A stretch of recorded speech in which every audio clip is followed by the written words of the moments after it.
જો વિદ્યાર્થી મિત્રો ધોરણ 11 ચેપ્ટર નંબર 8 રેડોક્સ પ્રક્રિયાઓમાં આપણે છેલ્લે લેક્ચર નંબર 2માં આપણા પેમ્ફલેટના પ્રશ્ન નંબર 5 થી 7 ભણી ગયા હતા.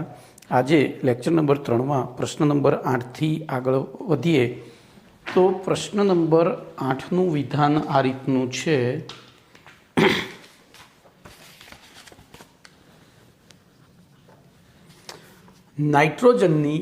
નાઇટ્રોજનના -3 થી +5 ઓક્સિડેશન અવસ્થાઓ દર્શાવતા સંયોજનોની યાદી બનાવો. જોજો આ પ્રશ્ન કોઈ કાળે ગોખવાનો નથી. મેં આગળ પણ તમને સમજાવ્યું હતું કાર્બન. બોલો આપણે નાઇટ્રોજનની ઇલેક્ટ્રોન રચના લખીશું તો નાઇટ્રોજનનો પરમાણુ ક્રમાંક 7, ઇલેક્ટ્રોન રચના હિલિયમ કમ્પ્લીટ 2s2 2p3 છે. એટલે કે એની બાહ્યતમ કક્ષામાં 5 ઇલેક્ટ્રોન છે. આથી તે બોલો શું કરી શકે? આથી તે 5 ઇલેક્ટ્રોન ગુમાવીને મહત્તમ 5 અને 3 ઇલેક્ટ્રોન મેળવીને ન્યૂનતમ -3 ઓક્સિડેશન આંક ધારણ કરી શકે છે. આ આપણે વિચાર્યું. હવે બીજું શું વિચારવાનું? બોલો ગુમાવી ક્યારે શકે? તો જ્યારે તે એટલે કે નાઇટ્રોજન તેના કરતાં વધુ વિદ્યુત ઋણ પરમાણુઓ સાથે જોડાય. જ્યારે તે તેના કરતાં વધુ વિદ્યુત ઋણ પરમાણુ સાથે જોડાય એટલે વધુ વિદ્યુત ઋણ પરમાણુ શું કરશે? એના ઇલેક્ટ્રોન લઈ લેશે. એટલે એ વખતે એને ગુમાવવાનો ચાન્સ મળે. બોલો -3 એટલે ક્યારે? તો ઋણ ઓક્સિડેશન અવસ્થા ક્યારે ધારણ કરે? તો જ્યારે તે તેના કરતાં ઓછા વિદ્યુત ઋણ પરમાણુ. હવે ધ્યાન રાખજો, આપણે જાણીએ છીએ કે સૌથી વધુ વિદ્યુત ઋણતા ધરાવતું તત્વ કયું? તો ફ્લોરિન. એનથી ઓછું ઓક્સિજન અને એનથી ઓછું નાઇટ્રોજન. નાઇટ્રોજન અને ક્લોરિનની વિદ્યુત ઋણતા સરખી છે, બરોબર? નાઇટ્રોજન અને આની શું કહેવાય વિદ્યુત ઋણતા સરખી છે. ઓકે, તો હવે બોલો આપણે એની +5 ઓક્સિડેશન અવસ્થા ધરાવતા સંયોજનો બનાવવા હોય તો કોની સાથે બનાવવા પડે? તો +5 વાળા બનાવવા હોય તો આમની સાથે. અને પછી તો અહીંયા ક્લોરિન આપણે લઈએ તો એ સિવાય હવે એને આપણે છે ને ક્લોરિનની બેની સરખી છે એટલે શું થાય? ત્યાં શું થાય? બેની સરખી છે તેમ છતાં આપણે ત્યાં પછી શું કરીએ છીએ? તો ક્લોરિન નથી લેતા પણ ખૂબ જ ઓછી, તો હાઇડ્રોજન લઈ લઈએ, કાર્બન લઈ લઈએ, આવા બધા ઓછી શું કહેવાય વિદ્યુત ઋણતાવાળા તત્વો લેવાના છે. તો બોલો હવે સૌથી વધુ વાળા બનાવવું હોય તો હું નાઇટ્રોજન સાથે પહેલું N2O5 લઈ શકું. બોલો જોજો, N2O5માં 5 દુ 10, 10/2, પછી N2O4 લઈ શકું. N2O4 એટલે શું થઈ ગયું? NO2 થયું. તો જોજો N2O5માં કેટલી થશે? તો +5. પછી બોલો N2O5માં +5 થાય, પછી N2O4માં કેટલી થાય? તો 4 દુ 8/2 એટલે +4. ચલો N2O3માં તો +3.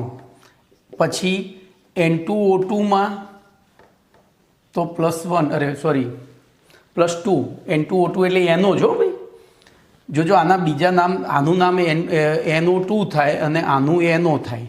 એવી રીતે બોલો N2O તો પછી +1 થાય. તો બોલો +1 થી 5 વાળા તો મળી ગયા. હવે 0 જોઈએ છે તો નટું જ લઈ લેવાનું. તો નટુમાં 0 પોતે પોતાની સાથે જોડાય ત્યારે 0 થાય, બરોબર? ચલો હવે ઋણ ઓક્સિજનની -ઓક્સિડેશન અવસ્થા લેવી હોય તો બોલો કોની સાથે થાય?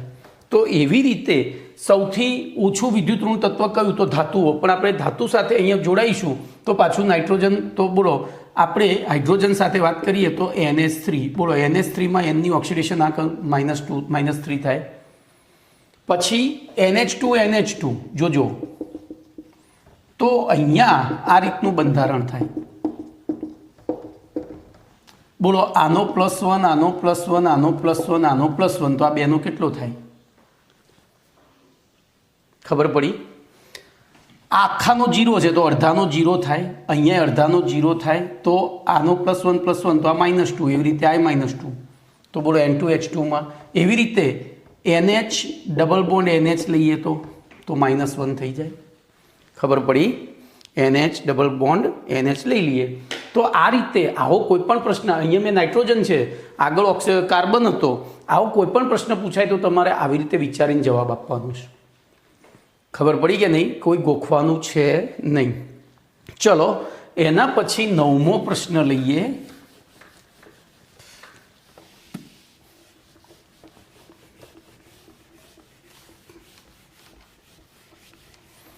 ભાઈ 11મા ધોરણનો 3જો અને 4થો પાઠ આવડતો હોય ને એટલે જીનીટ પાક્કું આવડે એમ. આવું અકાર્બનિક જીનીટ તો પાક્કું આવડી જાય. ચલો એના પછી 9મો પ્રશ્ન આ રીતનો છે, ધ્યાન રાખજો. સીઝિયમ NeI અને F આ તત્વોને ધ્યાનમાં રાખી નીચેના પ્રશ્નોના જવાબ આપવાના છે. એમાં પ્રશ્ન નંબર A છે, એવું તત્વ ઓળખી બતાવો કે જે માત્ર ઋણ ઓક્સિડેશન અવસ્થાઓ દર્શાવતું હોય. તો માત્ર ઋણ ઓક્સિડેશન અવસ્થા દર્શાવતું હોય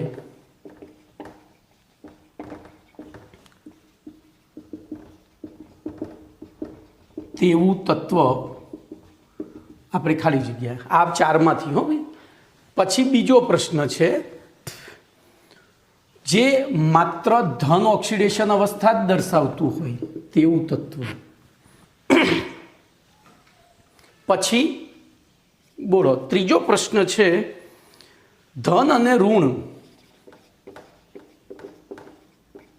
એમ બંને પ્રકારની ઓક્સિડેશન અવસ્થાઓ દર્શાવતું હોય એવું તત્વ. અને ડી, ધન અને ઋણ એક પણ પ્રકારની ઓક્સિડેશન અવસ્થા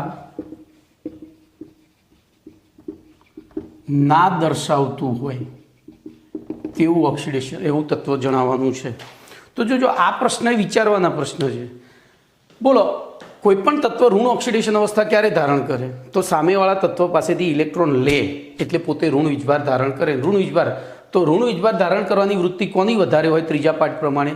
તો જોડાયેલા બે તત્વો પૈકી વધુ વિદ્યુત ઋણ. તો બોલો આ 4માં સૌથી વધુ વિદ્યુત ઋણ તત્વ કયું છે? તો બોલો અહીંયા જવાબ આવે ફ્લોરિન. ખબર પડી? એવી રીતે બીજો પ્રશ્ન, માત્ર ધન એટલે કે એની વૃત્તિ ઇલેક્ટ્રોનનું દાન જ કરવાની છે, એને જોઈતા જ નથી એની બાહ્યતમ. હવે દાન કરવા જો અહીંયા ધ્યાન રાખજો, થોડું વિચારીએ ને તો જવાબ આવી જાય કે જેની બાહ્યતમ કક્ષામાં 7 ઇલેક્ટ્રોન હોય એની વૃત્તિ ઇલેક્ટ્રોન મેળવવાની સૌથી વધારે હોય. તો બોલો આ બંનેની બાહ્યતમ કક્ષામાં 7 ઇલેક્ટ્રોન છે. નિયોનની બાહ્યતમ કક્ષામાં 8 ઇલેક્ટ્રોન છે. અને સીઝિયમ તો લિનાકેરો એટલે કે સમૂહ 1નું તત્વ છે, તો આની બાહ્યતમ કક્ષામાં 1 ઇલેક્ટ્રોન છે. તો આ ઇલેક્ટ્રોનની સંખ્યા લખીએ ને એટલે આપણને જવાબ મળી જાય. હવે આ બેમાં 7 છે એટલે વધુ વિદ્યુત ઋણ. પણ ફૂલ કલી બહાર આવી એ પ્રમાણે હેલોજન સમૂહનું આ પહેલું તત્વ છે, જ્યારે આ છેલ્લું તત્વ છે. એના પછી એસ્ટેસ્ટાઇન છે પણ એ આપણે એને બહુ કન્સિડર કરતા નથી. તો ફ્લોરિન એ આયોડિન કરતાં વધુ વિદ્યુત ઋણ હોય, તો જે વધુ વિદ્યુત ઋણ હોય માત્ર ઋણ જ ઓક્સિડેશન અવસ્થા દર્શાવે. એવી રીતે ધન કોણ દર્શાવે? તો જેની વૃત્તિ ઇલેક્ટ્રોનનું દાન કરવાની. તો બોલો આમાંથી કોની વૃત્તિ દાન કરવાની છે? આની. તો અહીંયા જવાબ આવશે સીઝિયમ. એવી રીતે ધન અને ઋણ બંને દર્શાવે એવું. તો જો જેની વૃત્તિ દાન કરવાની હોય અને મેળવવાની હોય, તો આ આયોડિન આની સાથે જોડાશે તો એ મેળવશે, કારણ કે સીઝિયમ કરતાં એની વિદ્યુત ઋણતા વધારે છે. પણ એ જ આયોડિન ફ્લોરિન સાથે જોડાશે તો શું થશે? તો ફ્લોરિનની વિદ્યુત ઋણતા વધારે છે એટલે અહીંયા દાન કરવા પડશે, અહીંયા આમ મેળવશે. તો એવી પરિસ્થિતિમાં અહીંયા જવાબ શું આવશે? આયોડિન. શું આવશે? આયોડિન. એવી રીતે બોલો એક પણ પ્રકારની ઓક્સિડેશન અવસ્થા ના દર્શાવતું એટલે કે જેને ઇલેક્ટ્રોન મેળવવાની કે ગુમાવવાની કોઈ જરૂર જ નથી, તો એવું તત્વ નિયોન છે. કમ્પ્લેટ. તો અહીંયા તમને આ પણ પ્રશ્ન પૂરો થયો. હવે જુઓ, નીચે હોમવર્ક આપ્યું છે, તમારે જાતે જ કરવાનું છે. જે ન આવડે મને લાઈવ લેક્ચરમાં પૂછવાનું છે. તો લગભગ 84 SQ છે એવા. હવે પ્રશ્ન નંબર 10 લઈએ.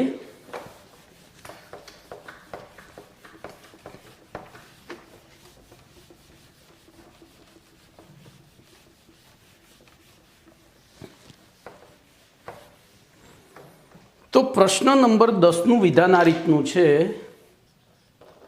સ્ટોક નોટેશન નામકરણ સમજાવો, નામકરણ પદ્ધતિ સમજાવો. ધ્યાન રાખજો. હવે આ બધું જ સહેલું સહેલું છે, કશું જ અઘરું નથી, એટલું યાદ રાખજો. તો જોઈએ,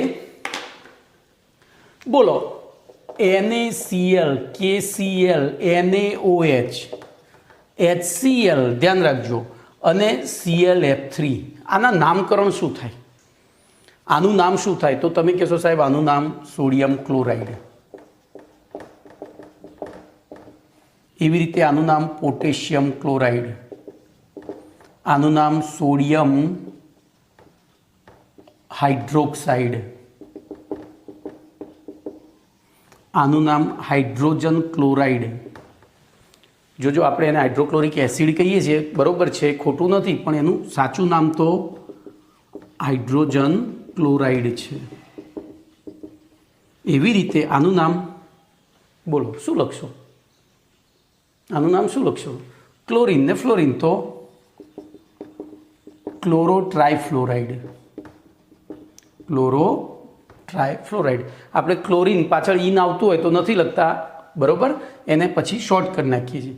તો જો આમાં એક તમને કંઈક ખાસિયત દેખાય છે, અહીંયા હું પૂરું જ લખું.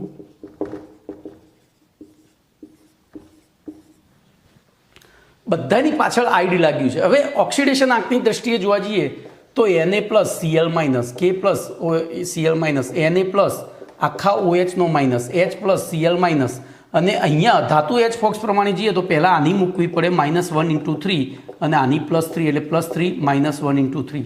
તો બોલો આઈડ કોની પાછળ લાગ્યું છે? તો જેનો વીજભાર માઇનસ છે એને આઈડ કહેવાય. અને જેનો હવે જોજો અહીંયા એક સનાતન સત્ય, તમને એક વસ્તુ હું તમને કહી દઈશ કે ભલે વિશ્વએ ગમે એટલી વિજ્ઞાનમાં પ્રગતિ કરી છે, વિજ્ઞાનમાં ગમે એટલી પ્રગતિ કરી છે, પણ ફાઇનલી એમને જે સિદ્ધાંતો, જે નિયમો બનાવ્યા છે, હું સમય એ પણ કહીશ, આગળ આવે છે, તો એ જે નિયમો કે સિદ્ધાંતો છે, ફાઇનલી હિન્દુ સંસ્કૃતિ ઉપર જવું પડ્યું છે. એમને હિન્દુ સંસ્કૃતિ ઉપર જવું પડ્યું છે, ત્યારે એમાં એમને સફળતા મળી છે. કારણ કે આપણી હિન્દુ સંસ્કૃતિ એ 5000 વર્ષ જૂની સંસ્કૃતિ છે, અને એમાં અનુભવોના આધારે નિયમો બનેલા છે. જ્યારે અત્યારે હાલ જે નિયમો બનાવવા જાય તો એને 5000 વર્ષ થાય નિયમો બનાવતા. તો એ લોકો આપણી સંસ્કૃતિનો સહારો લે છે. દાખલા તરીકે કોઈ મંદિર, બરોબર, મંદિરમાં કે મસ્જિદમાં, મંદિર કે મસ્જિદ, બોલો એની અંદર ભાઈ મારી આ રહી છે ને જોડણી કદાચ ખોટી પણ હોઈ શકે, અને આપણે એ બધું વિચારવાનું નથી. આપણે શેમાં જવાનું છે? આપણે તો વસ્તુ શીખવામાં. બોલો મંદિર, તમે કોઈ પણ મંદિરે જાઓ તો ત્યાં મંદિરના એન્ટ્રી ગેટ ઉપર ત્યાં દાતાઓના નામ લખેલા હોય છે, દાતાઓના નામ લખેલા હોય છે. જોજો, હવે મંદિરની આવક એટલી બધી હોય, મસ્જિદની આવક એટલી બધી હોય, તો એ લોકો શું કરતા હોય છે? અમુક લોકોને લોન પણ આપતા હોય છે. એટલે કે મંદિરમાં એકલા દાતાઓ નથી હોતા, લેણદાર પણ હોય છે, લેણદાર પણ હોય છે. પણ તમે ક્યાંય લેણદારના નામ લખેલા જોયા ક્યાંય પાટિયા ઉપર? અને એ હોય ને તો બેકએન્ડમાં હોય. ક્યાં હોય? બેકએન્ડમાં, એટલે કે મંદિરનો જે હિસાબી ચોપડો હોય એમાં. તો અહીંયા પણ આ નામકરણમાં પહેલું દાતાનું નામ લખાય. જો, કારણ કે એને ઇલેક્ટ્રોન આપ્યા છે, એને ઇલેક્ટ્રોન આપ્યા છે, તો હંમેશા જે ઇલેક્ટ્રોન આપે એનું નામ પહેલું આવે. અને પછી લેનારનું, તો આને દાન કર્યું હતું મંદિરમાં, આને એ દાનનો પોતાની જરૂરિયાત પૂરી કરવા માટે લોન તરીકે ઉપયોગ કર્યો હતો. વચ્ચે મંદિર મધ્યસ્થી છે, તો લેનારનું નામ. હવે લેનાર વ્યક્તિઓ, જોજો હું બહુ કમેન્ટ નથી કરતો, એ એક વખત પૈસા લઈ લીધા પછી આપણે લેવા જઈએ ને તો જાત જાતના બહાના કાઢે, અને જો આપણા કરતાં શક્તિશાળી હોય તો એ ધમકીઓ આપે. એટલે આપણે એવા વ્યક્તિને અઈડ કહીએ છીએ. શું કહીએ છીએ? અઈડ. એવા વ્યક્તિને ગુજરાતી ભાષામાં એમ નહીં કહેતા તો આઈડ જેવો છે, છોડો ને એની સાથે ક્યાં લમણાકૂટ કરવી. તો એ છે આઈડ. ઓકે ભાઈ, it is not fact, but આ સત્ય નથી. અહીંયા આઈડને આ આઈડને આ આઈડને લેવા દેવા નથી. આ એક કોઇન્સિડન્સ છે કે સેટ થાય છે, બરાબર. તો આપણે અહીંયા આપણી ગુજરાતી અથવા તો હિન્દુ સંસ્કૃતિને ધ્યાનમાં રાખી અને નામકરણ આ રીતે કરીએ છીએ. પણ હવે ધ્યાન રાખજો, હવે હું તમારી સામે કેટલાક સંયોજનો લખું છું. બોલો એનું નામ શું થશે? તો FeO, Fe2O3, Fe3O4, CuCl, CuCl2, CuO, અને Cu2O. બોલો આ બધાના નામ કરીએ આ રીતે, આપણે આ રીતે જ કરીએ તો શું થાય? આયને આપ્યા, ઓક્સિજને લીધા, આયન ઓક્સાઇડ. બોલો આયને આપ્યા, ઓક્સિજને લીધા, આયન ઓક્સાઇડ. આયને અહીંયા આનો +2, આનો -2. બોલો આનો -2 × 3 તો આનો +3 × 2. એવી રીતે આનો -2 × 4 તો આનો સરેરાશ +8/3 × 3. એવી રીતે આનો -1 તો આનો +1. એવી રીતે આનો -1 × 2 તો આનો +2. એવી રીતે બોલો આનો -2 તો આનો +2. આનો -2 તો આનો +1 × 2. તો જોજો બધા જ પહેલાં દાતાઓ છે. તો અહીંયા પણ શું થશે? Iron oxide. એવી રીતે આ કોપર ક્લોરાઇડ શું થશે? Copper chloride. અહીંયા થશે કોપર ઓક્સાઇડ અને અહીંયા પણ થશે કોપર ઓક્સાઇડ. હવે હું તમારી પાસે આયન ઓક્સાઇડ મંગાવું તો તમે આ ત્રણમાંથી કયો લાવશો? તમે આ બેમાંથી કયો કોપર ક્લોરાઇડ લાવશો? આ બેમાંથી કયો કોપર ઓક્સાઇડ લાવશો? તો ખાસ કરીને હવે જોજો આ જે ધાતુઓ છે, આ ધાતુઓ સંક્રાંતિ ધાતુ તત્વો છે. સંક્રાંતિ ધાતુ એટલે વિભાગ ડીની ધાતુ તત્વો. બરોબર. હવે ધ્યાન રાખજો. તો હવે આપણું નામકરણ શરૂ થાય છે. આપણે આ નામકરણ કેમ કરવું પડ્યું એનું મેં કારણ આપ્યું તમને. એનું કારણ આપ્યું. તો જોઈએ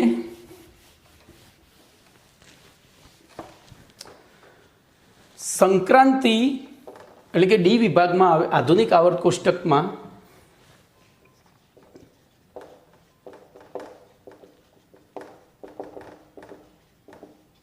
ડી વિભાગમાં આવેલા તત્વોની સામાન્ય ઓક્સિડેશન અવસ્થા સામાન્ય ઇલેક્ટ્રોન રચના. બોલો શું થશે? આપણે ભણી ગયા છીએ ત્રીજા પાઠમાં. તો તત્વોની બાહ્યતમ કક્ષાની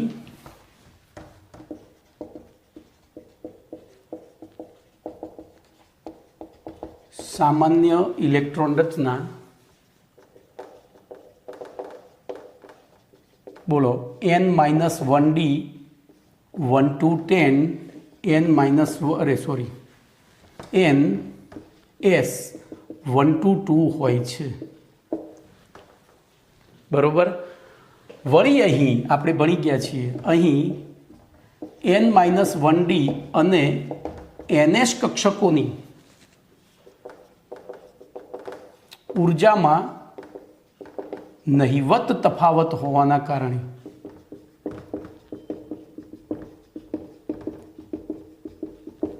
કેવી રીતે ખબર પડે ભાઈ નહિવત તફાવત છે? એકચ્યુઅલી પહેલો ઇલેક્ટ્રોન આમાં ભરાવો જોઈએ પછી આમાં, પણ તમે પેલા પ્રમાણે જશો અવબાવના નિયમ પ્રમાણે તો પહેલો આમાં ભરાઈને પછી આમાં ભરાય છે. કેમ? તો આના કરતાં જો અહીંયા n બરાબર 4 લઈ લો તો આ 3d 10 થાય. 3d 1 to 10 આપણે પહેલી શ્રેણીની વાત કરીએ અને આ 4s 1 to 2 થાય. તો ધ્યાન રાખજો 1s 2s 3s 4s 5s 6s 7s પછી 2p 3p 4p 5p 6p પછી 3d 4d 5d 6d અહીંયા 7s અને અહીંયા 8s 7p. બરાબર. એવી રીતે 4f અને 5f. તો આપણે એરો દોરીએ. જો આપણે કોઈ વસ્તુને સીધી નથી ગોખવી, આપણને ખબર છે, આપણે ત્રીજા પાઠમાં આ વસ્તુ ભણી ગયા છીએ. તો બોલો પહેલો ઇલેક્ટ્રોન શેમાં ભરાય છે? 4sમાં. પછી 3dમાં કાયદેસર 3d અંદરની કક્ષક છે. આ કક્ષાઓ છે, આ કક્ષા છે અને આ એરો દોરી એ બધી કક્ષકો છે. તો પહેલો ભરાવો જોઈએ 3dમાં, એની પછી 4sમાં. પણ n પેલો નિયમ છે n બરાબર n પ્લસ એલના આધારે ઉર્જા નક્કી થાય. n પ્લસ એલના આધારે નક્કી થાય. તો બોલો આનું એનનું મૂલ્ય 3 છે, આનું એનનું મૂલ્ય 4 છે. બરાબર. આના માટે ડી માટે એલનું મૂલ્ય કેટલું થાય? તો PS હોય ત્યારે એલનું મૂલ્ય 0, P હોય ત્યારે 1, D હોય ત્યારે 2. તો અહીંયા 2 થાય અને S માટે 0 થાય. તો બોલો સરવાળો આનો 5 થયો, આનો 4 થયો. એટલે પહેલો ઇલેક્ટ્રોન આમાં ભરાય છે અને પછી આમાં ભરાય છે. પણ તેમ છતાં કેન્દ્રીય આકર્ષણ બળ અને પેલી શું કહેવાય સ્ક્રીનિંગ અસર એટલે કે આચ્છાદન અસરના કારણે આ ઉર્જા બદલાયેલી છે. કાયદેસર આમાં પહેલો ભરાવો જોઈએ અને પછી આમાં. બરાબર, અરે સોરી, પહેલાં આમાં ભરવું જોઈએ ને પછી આમાં, પણ અહીંયા આની n+Lનું મૂલ્ય વધી જવાથી પહેલી 4s ભરાય છે, પછી 3Dમાં, અને એના કારણે અને તફાવત ઓછો હોવાના કારણે, કેમ એ તફાવત ઓછો છે તો પેલી આપણે ભણી ગયા હતા આચ્છાદન અસરના કારણે, બરાબર, હોવાના કારણે આ તત્વો એકથી વધુ, જોજો આના ઇલેક્ટ્રોન પણ દૂર થાય, એ દૂર થયા પછી આના પણ દૂર થાય છે, ઉર્જા ઓછી છે, લગભગ ઉર્જા સમાન છે, તેથી એકથી વધુ ઓક્સિડેશન અવસ્થાઓ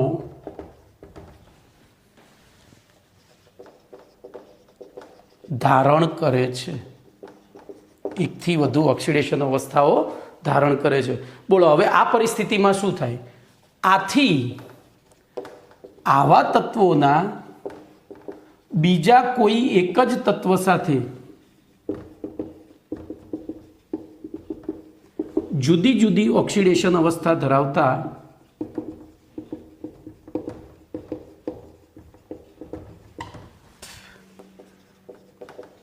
સંયોજનો શક્ય બને છે. સંયોજનો શક્ય બને છે. અને એવી પરિસ્થિતિમાં આથી આવા સંયોજનોનું નામકરણ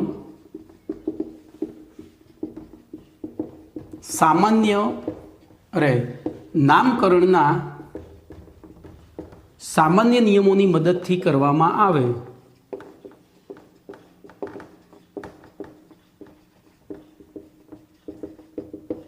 તો બોલો શું થાય? તેવા બધા જ સંયોજનોના નામ એક સમાન બને છે. આથી તેમના અભ્યાસમાં મુશ્કેલી પેદા થાય છે. આ મુશ્કેલીનું નિવારણ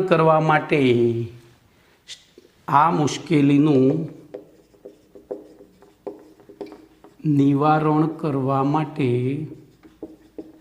સ્ટોક નોટેશન નામકરણ પદ્ધતિ અમલમાં મૂકવામાં આવી છે. બોલો કમ્પ્લીટ. દાખલા તરીકે તો અહીંયા જોઈએ, આ નામકરણમાં, આ પદ્ધતિમાં જે તે સંયોજનના નામમાં ધન આયનના નામ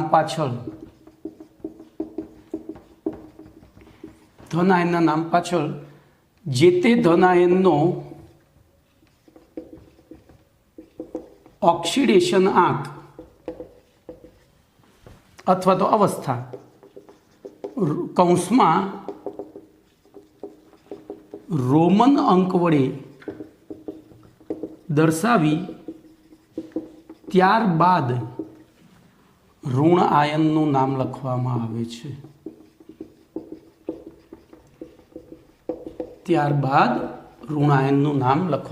છે. દાખલા તરીકે બોલો CuCl અને CuCl2, તો બોલો આ બંનેનું નામ કોમન નિયમ પ્રમાણે તો કોપર ક્લોરાઇડ જ થતું હતું, આ પણ કોપર ક્લોરાઇડ થતું હતું, પણ આપણને ખબર પડે કે આપણે કયો કોપર ક્લોરાઇડ જોઈએ છે.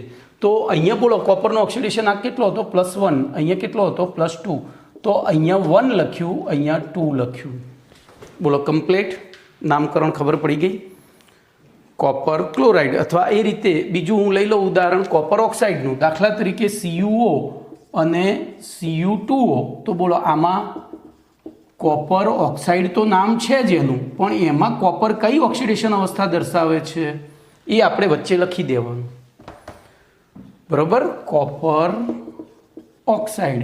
બોલો તો અહીંયા Cu આની -2 છે એટલે આની +2 થાય, અહીંયા -2 છે એટલે આની +1 × 2 થાય. તો અહીંયા લખવાનું 2, અહીંયા લખવાનું 1. તો હવે હું તમને કહું કે ભાઈ કોપર 1 ક્લોરાઇડ લાવો, તો તમે કયું કોપર 1 ક્લોરાઇડ તરીકે કોને લાવશો? આને. તમારા મગજમાં વિચાર ચાલશે કે કોપર 1 ક્લોરાઇડ એટલે જેમાં કોપરની ઓક્સિડેશન અવસ્થા +1 છે.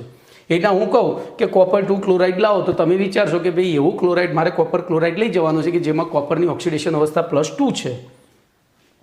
કોપર ઓક્સાઇડ તો એના માટે પણ કોપર 2 ઓક્સાઇડ કોપર 1 ઓક્સાઇડ એટલે ટૂંકમાં આપણે આ જે વચ્ચે બોલવાનું છે ઇંગ્લિશમાં પણ લખવાનું છે લેટિન લેંગ્વેજમાં. લેટિન એટલે કે બરોબર ધન આયન સંયોજકતા ઓક્સિડેશન અવસ્થા કૌંસમાં રોમન અંકમાં દર્શાવવાની છે, પણ એના આધારે બોલો આપણી પેલી મુશ્કેલીનું નિવારણ થઈ ગયું. તો આ થઈ તમારી સ્ટોક નોટેશન નામકરણ. હવે ધ્યાન રાખજો, ચોપડીમાં એવું લખેલું છે કે ભાઈ સ્ટોક નોટેશન નામકરણ પદ્ધતિ ફક્ત ડી વિભાગના તત્વોને જ લાગુ પડે છે, આ સનાતન સત્ય નથી. દાખલા તરીકે પણ મારે તો શું કરવું પડે ભાઈ, લખવું પડે. હવે હું ચિઠ્ઠીનો ચાકર છું, પણ જે ખોટું છે હું તમને સાચું કહીશ, બરોબર. દાખલા તરીકે હમણાં જ આપણે એક પ્રશ્ન ભણી ગયા હતા. બોલો, નાઇટ્રોજનની +5 થી +3 ઓક્સિડેશન અવસ્થાઓ -3 ઓક્સિડેશન અવસ્થા સુધીના સંયોજનો, એમાં N2O5, N2O4, N2O3, N2O2 અને N2O. બોલો, આ બધાના નામ લખીએ તો કાયદેસર શું થાય? નાઇટ્રોજન ઓક્સાઇડ થાય કે નહીં? નાઇટ્રોજન ઓક્સાઇડ જ થાય ને બધાના નામ. હવે જોજો, અહીંયા થોડું ટ્વિસ્ટિંગ છે.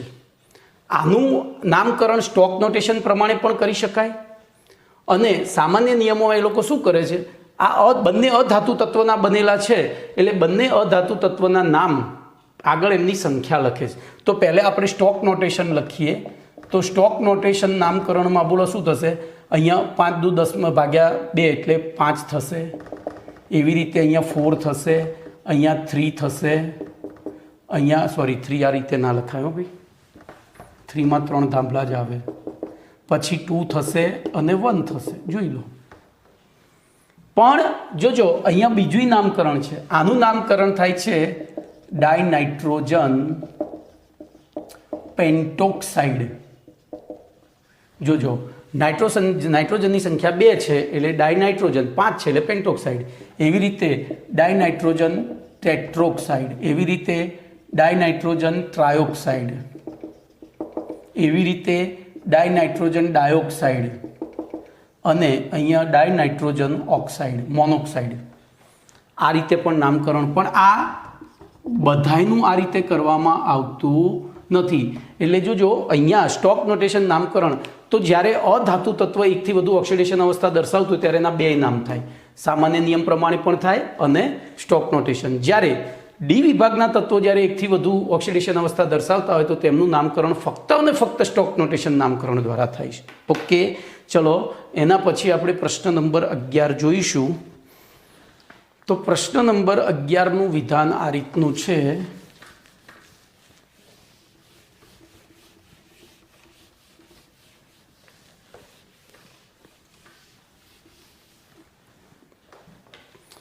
તો પ્રશ્ન નંબર 11, HAUCl4 પછી અહીંયા હું થોડું વાંધો નહીં, ચલો TL2O છે પછી FeO, પછી Fe2O3, પછી CuI, CuO, પછી MnO અને MnO2. બોલો, આમને સ્ટોક નોટેશન સ્ટોક સંકેત પદ્ધતિ દ્વારા દર્શાવવાના છે. સ્ટોક સંકેત નામકરણ નથી કરવાનું. જો આ નવી વસ્તુ આવી પાછી, તો એમાં કશું કરવાનું નહીં, અણુસૂત્ર જ લખવાનું આપણે. પણ અણુસૂત્રમાં ધન જે આપણો કેન્દ્રીય પરમાણુ છે, હવે ધાતુ H ફોક્સ પ્રમાણે આપણને ખબર પડી ગઈ કે આમાં એવું કેન્દ્રીય પરમાણુ છે, તો એ કેન્દ્રીય પરમાણુ જે છે એની ઓક્સિડેશન અવસ્થા લખી દેવાની. બોલો શું કરવાનું? તો આની એક કામ કરો, હું આને છે ને છેલ્લે કરી દઉં, અહીંયા પ્રશ્ન લખી દઉં. નીચે આપેલા સંયોજનોને, પ્રશ્ન નંબર 11, નીચે આપેલા સંયોજનોને સ્ટોક સંકેત પદ્ધતિ દ્વારા દર્શાવો. બોલો, તો સ્ટોક સંકેત પદ્ધતિ દ્વારા દર્શાવવાના આવે તો આપણું પહેલું સંયોજન અહીંયા HAUCl4 હતું. તો આ જ અણુસૂત્ર જ લખવાનું છે, ખાલી એમાં કેન્દ્રીય પરમાણુનો ઓક્સિડેશન આંક લખવાનો. બોલો આનું શું થશે? તો TL. જોજો TL પછી વિચારો, તો એની પોતાની સંખ્યા નહીં લખવાની, એની જેનું આપણે કેન્દ્રીય પરમાણુનું નામકરણ એટલે કે જેની ઓક્સિડેશન અવસ્થા લખીએ છીએ, તો બોલો આની ઓક્સિડેશન આ -2 છે તો આ +1 થાય. બરાબર? તો TL1O2, બસ TL1O2. ખબર પડી? એક મિનિટ, અહીંયા ભૂલ છે મારી. ભાઈ અહીંયા અણુસૂત્રમાં લખવાનું જો, અહીંયા TL2 પછી 1O2, એવી રીતે FeO2, એવી રીતે બોલો Fe2 પછી એની ઓક્સિડેશન અવસ્થા 3 થાય છે તો O3, એવી રીતે તો Cu+1O, બરાબર સોરી, એવી રીતે બોલો તો Cu2 અને O, એવી રીતે Mn2O, એવી રીતે Mn4O2 અને HAU. બોલો અહીંયા તમારે જાતે લખો હવે છેલ્લામાં, તો કેટલી થશે? તો ધાતુ H ફોક્સ પ્રમાણે ધાતુ નથી, જોજો AU ધાતુ નથી, આ યાદ રાખજો. AU સંક્રાંતિ ધાતુ છે. ધાતુઓ ખાલી પહેલો બીજો સમૂહ અને 13મા સમૂહનું એલ્યુમિનિયમ જ ગણવાનું.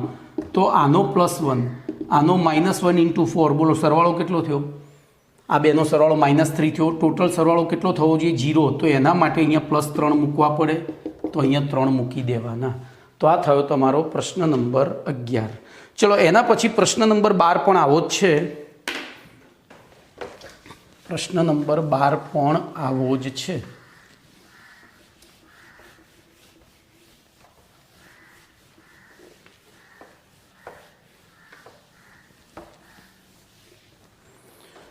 તો પ્રશ્ન નંબર 12નું વિધાન લઈએ. પ્રશ્ન નંબર 12નું વિધાન છે, નીચે આપેલા સંયોજનોના આણ્વીય સૂત્રો લખો. નીચે દર્શાવેલા સંયોજનોના નામ ઉપરથી આણ્વીય સૂત્ર લખો. બોલો આવો પ્રશ્ન છે. ભાઈ આ બધા સ્વાધ્યાયના પ્રશ્નો છે. આ પાઠમાં મેં સ્વાધ્યાય સાથે જ લઈ લીધું છે. એનું કારણ કે જે આર્ટિકલ હોય એ પ્રમાણે તમને સીધી પ્રેક્ટિસ થઈ જાય અને આપણને ખબર પડી જાય કે આપણને કેટલું આવડ્યું કેટલું નથી આવડ્યું. તો ધ્યાન રાખજો, પહેલું સંયોજન છે મર્ક્યુરી 2 ક્લોરાઇડ. પહેલાં હું બધા નામ લખી દઉં પછી સમજૂતી લઈએ. બીજું છે નિકલ 2 સલ્ફેટ. ત્રીજું છે ટીન 4 ઓક્સાઇડ.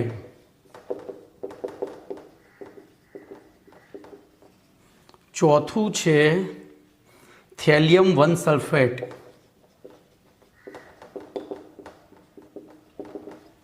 પાંચમું છે આયર્ન 3 સલ્ફેટ. અને છઠ્ઠું છે ક્રોમિયમ 3 ઓક્સાઇડ. જોજો અહીંયા ધ્યાન રાખજો, તમારે આનું બંધારણ સીધું મેં તો લખીને જવાબ આપી દીધો છે, પણ એ જવાબ એ રીતે નથી આવતો. તમારે શું કરવું પડે? બોલો મર્ક્યુરી 2 ક્લોરાઇડ, અહીંયાથી બે સ્ટેપમાં નામકરણ થાય. તો મર્ક્યુરી એટલે Hg, એની ઓક્સિડેશન અવસ્થા આપણને 2 આપી છે. અને Cl- ક્લોરાઇડ, હવે આપણને ખબર છે ક્લોરીનનો સ્થાયી ઓક્સિડેશન આંક -1 છે, જોડાયેલા છે. આપણને એવું ખબર પડી આના ઉપરથી. બોલો આના ઉપરથી શું ખબર પડી? તો Ni2+ અને સલ્ફેટ એટલે SO4 જોડાયેલા છે. એવી રીતે અહીંયાથી ટીન એટલે કે Sn અને એનો ઓક્સિડેશન આંક +4, બરાબર, અને ઓક્સાઇડ એટલે O-2 આયન જોડાયેલા છે. એવી રીતે અહીંયા શું મળ્યું? થેલિયમ, તો Tl+1 અને સલ્ફેટ એટલે કે SO4 જોડાયેલા. ભાઈ આ માઇનસ આગળ લખશો તો કંઈ વાંધો નહીં હો, કારણ કે જૂના સિલેબસમાં આગળ લખતા હતા, હવે નવામાં પાછળ લખવા માંડ્યા છે. ચલો એના પછી આયન તો Fe3+, અને જો અમારે ભૂલ થાય જ છે, બરાબર, તો એ તમે ભૂલ કરશો તો બહુ વાંધો નહીં, આપણે તો અણુસૂત્રથી જરૂર છે. અને SO4 આયન જોડાયેલા છે. એવી રીતે અહીંયા ક્રોમિયમ તો Cr3+ અને O-2 જોડાયેલા છે. બોલો ચલો હવે શું કરીશું? તો અહીંયા જ્યારે આયનોમાંથી અણુનું નિર્માણ થાય એટલે એમનો વીજભાર સમાન થવો જોઈએ. બોલો આનો વીજભાર +2 છે, આનો -2 કરવો હોય સમાન પરંતુ વિરુદ્ધ એમ, એટલે કે ટોટલ સરવાળો 0 થવો જોઈએ. બોલો અહીંયા શું થશે? તો આનો +2 છે એનો -1 કરવા માટે શું કરશો તમે? -2 કરવા માટે આ -1 આ તો ઘટાડી ના શકાય, આને વધારી શકાય. તો બોલો આને 2 વડે ગુણી દઈએ તો HgCl2 આ આણ્વીય સૂત્ર થયું. ચલો એના બીજું શું થશે? તો એમાં 2 પ્લસ જ આ +2 છે અને -2 છે એટલે સરવાળો 0 જ થાય છે. તો સીધા જ લખી જ દેવાના NiSO4. એવી રીતે આ +4 છે એના -2 છે એટલે આને 2 વડે ગુણવું પડશે તો SnO2 SnO2. એવી રીતે તો બોલો આ +1 છે એના -2, તો જે નાની હોય ચિહ્ન નહીં જોવાનું, જે ઓક્સિડેશન આંક નાનો હોય એને ગુણી અને મોટા જેટલો કરવાનો. તો બોલો Tl2SO4 બોલો કમ્પ્લીટ. એવી રીતે બોલો અહીંયા +3 છે એના -2 છે, તો આને આખાને 2 વડે આને આખાને 3 વડે ગુણીએ તો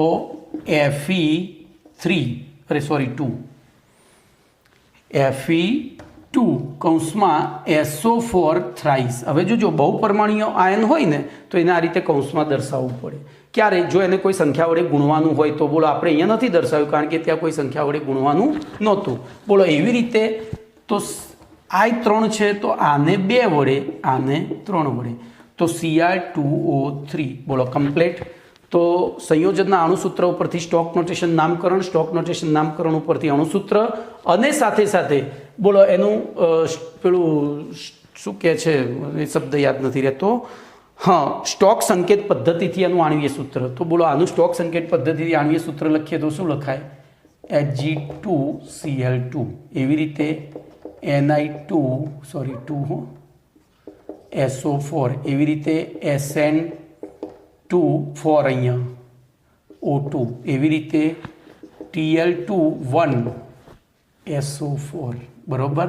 એવી રીતે અહીંયા તો Fe2 બરોબર, અહીંયા આગળ બગડો ખરો અને SO4 થ્રાઇસ. એવી રીતે અહીંયા તો Cr2 3 બરોબર, અરે 3 હા અહીંયા 3 હો અને O3 પતી ગયો. તો અત્યાર સુધી જે સ્ટોક નોટેશનમાં આપણે ભણ્યા એ બધું મેં તમને શીખવાડી દીધું.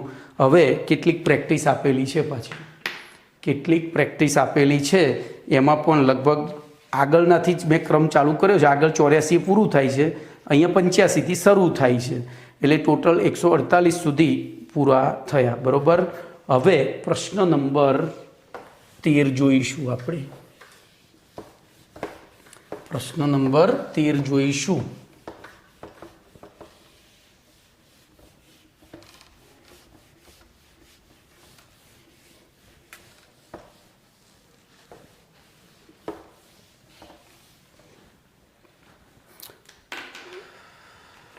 તો પ્રશ્ન નંબર 13 ધ્યાનથી સમજજો ભાઈ. હવે ઓક્સિજન પરમાણુ પ્રશ્ન જ સમજવાનો છે.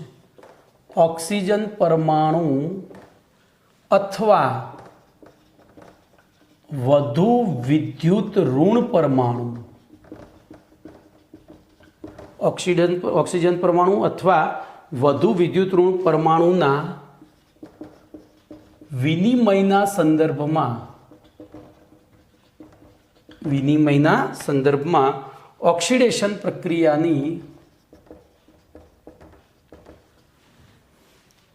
પ્રક્રિયાની વ્યાખ્યા ઉદાહરણ આપી સમજાવો. બોલો.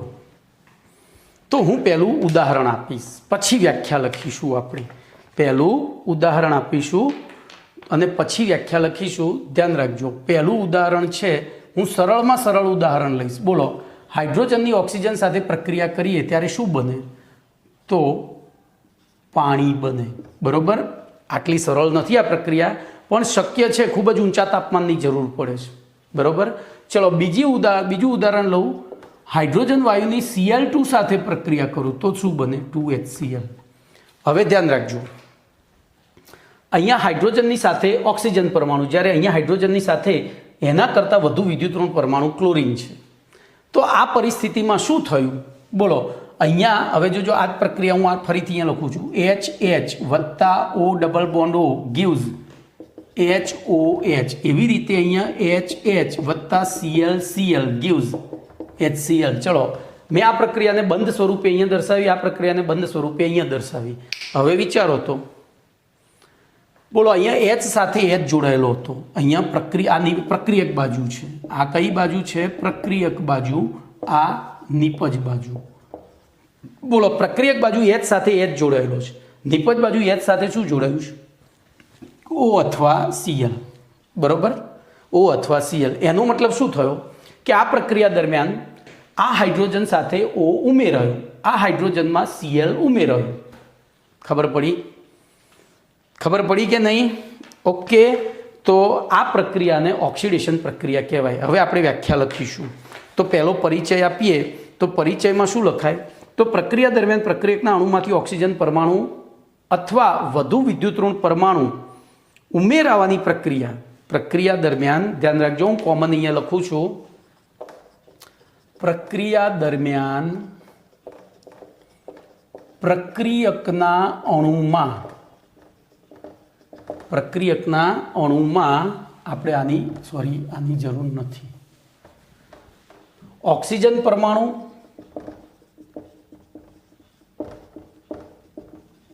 અથવા વધુ વિદ્યુત ઋણ પરમાણુ દાખલ થવાની પ્રક્રિયાને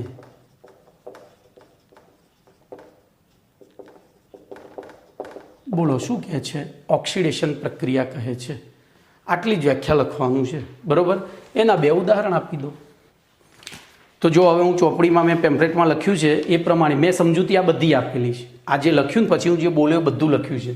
તો જો પહેલી આપણે લખ્યું વ્યાખ્યા કે પ્રક્રિયા દરમિયાન પ્રક્રિયકના અણુમાં ઓક્સિજન પરમાણુ અથવા તો વધુ વિદ્યુતઋણ પરમાણુ દાખલ થવાની પ્રક્રિયાને જે તે અણુની, આખી જ લખી દઉં, જે તે અણુની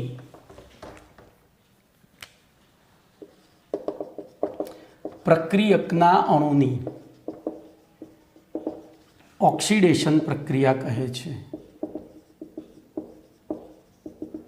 બોલો કમ્પ્લીટ. દાખલા તરીકે પહેલું H2 ની O2 સાથે પ્રક્રિયા કરી તો આપણને શું ખબર પડી? બોલો. તો અહીંયા લખીએ, ઉપરોક્ત પ્રક્રિયામાં H2 અણુની O2 અણુ સાથે પ્રક્રિયા કરવામાં આવે ત્યારે H2 અણુમાંનો એક હાઇડ્રોજન પરમાણુ, જો અહીંયા H સાથે H જોડાયેલો હતો, એ દૂર થયો, એની જગ્યાએ O દાખલ થયો. તો H2 અણુમાં અણુમાંનો એક હાઇડ્રોજન પરમાણુ દૂર થાય છે અને બીજા હાઇડ્રોજન પરમાણુ સાથે O જોડાય છે. એ જ પ્રમાણે H2 ની Cl2 સાથે પ્રક્રિયા કરવામાં આવે, બરોબર, તો H2 અણુમાંનો એક હાઇડ્રોજન પરમાણુ દૂર થાય છે અને હાઇડ્રોજન કરતાં વધુ વિદ્યુતઋણ પરમાણુ ક્લોરીન દાખલ થાય છે. આમ ઉપરોક્ત બંને પ્રક્રિયામાં H2 અણુનું ઓક્સિડેશન થાય છે. ઉપરોક્ત બંને પ્રક્રિયામાં બોલો શું થાય છે? H2 અણુનું ઓક્સિડેશન થાય છે. બોલો કમ્પ્લીટ. તો આટલું લખવાનું છે. ઓકે, ચલો એનાથી આગળ જઈએ. એનાથી આગળ 14મો પ્રશ્ન આપણો. તો 14મા પ્રશ્નનું વિધાન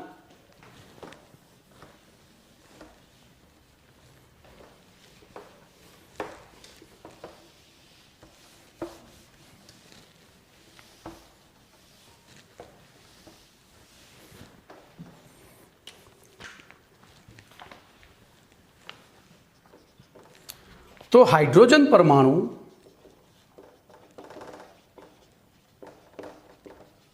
અથવા ઓછા વિદ્યુત ઋણ પરમાણુ ના વિનિમયના સંદર્ભમાં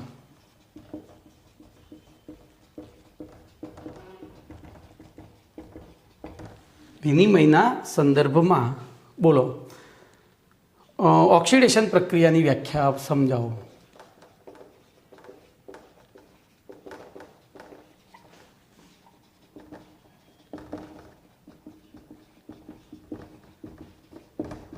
બોલો. તો ધ્યાન રાખજો, અહીંયા હું પહેલો જવાબ લખીશ અને પછી ઉદાહરણ આપીશ. તો પ્રક્રિયા દરમિયાન પ્રક્રિયકના અણુમાંથી H પરમાણુ અથવા ઓછો વિદ્યુત ઋણ પરમાણુ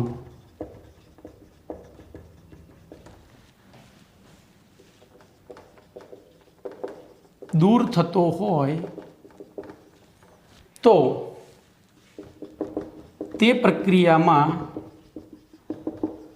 જે તે પ્રક્રિયકના અણુનું અથવા તો પ્રક્રિયકનું ઓક્સિડેશન થાય છે, થયું છે તેમ કહેવાય. બરોબર બરોબર અથવા તો જે તે પરમાણુ કે અણુની ઓક્સિડેશન પ્રક્રિયા કહે છે. બરોબર. દૂર થતો હોય તો નહીં, આપણે દૂર થવાની એ રીતે લખીએ. ઓછો વિદ્યુત ઋણ પરમાણુ દૂર થવાની આપણે અહીંયા વ્યાખ્યા આપીએ છીએ. પ્રક્રિયાને જે તે પ્રક્રિયકના અણુની બોલો શું કહેવાય? તો ઓક્સિડેશન પ્રક્રિયા કહે છે. બોલો અહીંયા આપણે ઉદાહરણ તો એના જ ઉદાહરણ લઈશું અથવા બદલીએ. ચલો તો હું અહીંયા ઉદાહરણમાં CH4 અને CH4 બરોબર બે પ્રક્રિયકના અણુ તરીકે CH4 લઉં છું. એકની પ્રક્રિયા O2 સાથે કરું છું અને બીજાની Cl2 સાથે કરું છું. અહીંયા પ્રક્રિયક તરીકે Hનું સૂર્યપ્રકાશની હાજરીમાં થશે. આને ગરમ કરવો પડશે એટલે અહીંયા CO2 અને H2O બનશે.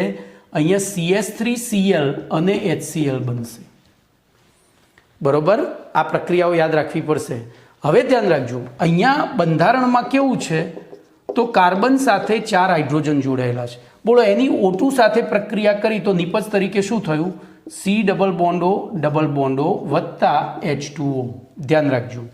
એવી રીતે બીજા ઉદાહરણમાં તો 4 હાઇડ્રોજન જોડાયેલા છે, એની Cl2 સાથે Hની સાથે પ્રક્રિયા કરી તો Cની સાથે 3 H તો ઇટ ઇઝ રહ્યા, પણ એક Cl દાખલ થયો અને ત્યાંથી દૂર થયેલો Cl H એ બીજા Clને લઈને HCl બનાવ્યું. તો બોલો આમાં દૂર શું થયું? આ 4 હાઇડ્રોજન દૂર થયા, એની જગ્યાએ O2 દાખલ થઈ ગયો એટલે કે હાઇડ્રોજન પરમાણુ દૂર થયો.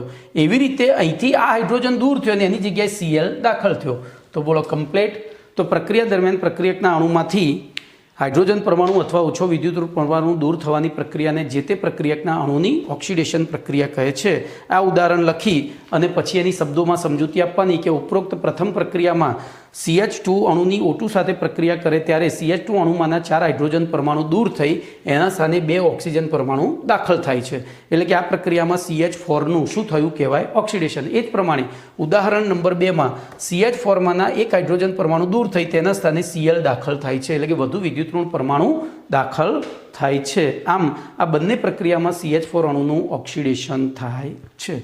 ચલો એના પછી તો આટલે સુધી રાખું છું. સમય પછી બહુ વધારે થઈ જાય, તમારી કેપેસિટી પૂરી થઈ જાય. કોઈ પણ વસ્તુ ભણવા માટે 50 થી 55 મિનિટ બરાબર, એનાથી વધારે ભણેલું માથે વાગે. એટલે ભલે દિવસમાં તમે 2 લેક્ચર જુઓ પણ એક સાથે સળંગ 50 મિનિટથી વધારે ના ભણાય. બરાબર. તો અહીંયા આપણે 48 મિનિટે વિરામ આપીએ છીએ. બીજું નેક્સ્ટ લેક્ચર.